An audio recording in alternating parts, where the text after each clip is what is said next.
ভেটকি মাছ মাছটা, হ্যাঁ বলো মাছ শুরু করো। হ্যাঁ, মাছটা খাটলাম, দুটো দুটো করে দিই, একসঙ্গে চারটে দেওয়া যায়, দেবো না, দুটো দুটো করে মাছটা ভাজা হোক। আলু হ্যাঁ, আলু ফুলকপি কেটে আছে, ধনে পাতা, কাঁচা লঙ্কা সবই রেডি আছে, মশলাও রেডি আছে।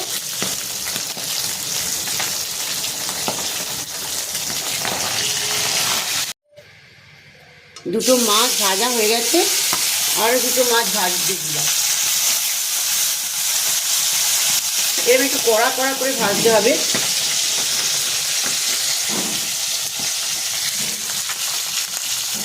দুটো মাছ ভাজা হয়ে গেছে, এই দুটো পিঠটা তুলে নিই, ও পিঠটাও হয়ে গেছে, দুটো মাছই ভাজা হয়ে গেছে, মাছ দুটো তুলে নিলাম।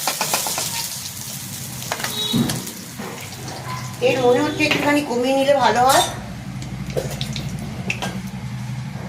এবার একটু সাদা জিরে ফোড়ন দেবো, সাদা জিরে আর শুকনো লঙ্কা, সাদা জিরে, দুটো শুকনো লঙ্কা, কাঁচা লঙ্কা। কালো জিরেও দিতে পারে কেউ, সাদা জিরের জায়গায় কালো জিরে দেওয়া যায় না, দেওয়া যায়, যে যে ইচ্ছা পাঁচ ফোড়নও দেওয়া যায়, যার যেটা ইচ্ছা দিতে পারে ফোড়নে, রান্নাটা নিজের ব্যাপার। এবার আমি কপিগুলো ছেড়ে দিচ্ছি, কপি আলুটা, মশলাটা যাতে পুড়ে না যায়।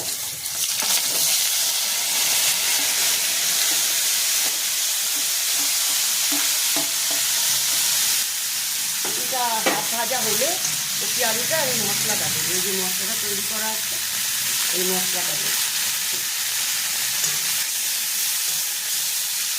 মশলাটার মধ্যে যা যা দিয়েছি আপনারা তো দেখলেন, ধনে, জিরে, আদা, টমেটো বেটে নিয়েছিলাম, আর তারপরে আমি কাশ্মীরি লঙ্কা, নুন, হলুদ এগুলো দিই।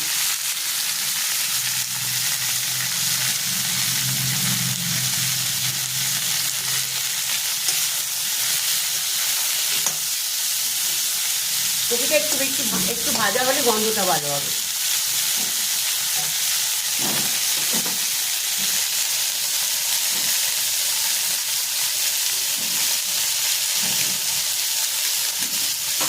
এবার মাঝখানে মশলাটা দিই, কপি আলু ভাজার সঙ্গে সঙ্গে মশলাটাও ভাজা হয়ে যাবে।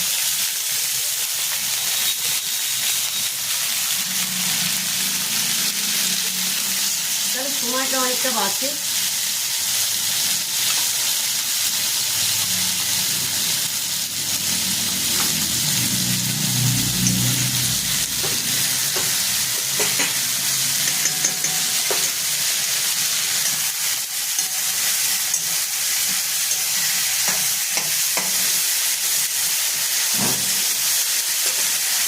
ভাজার সময় একটু নুন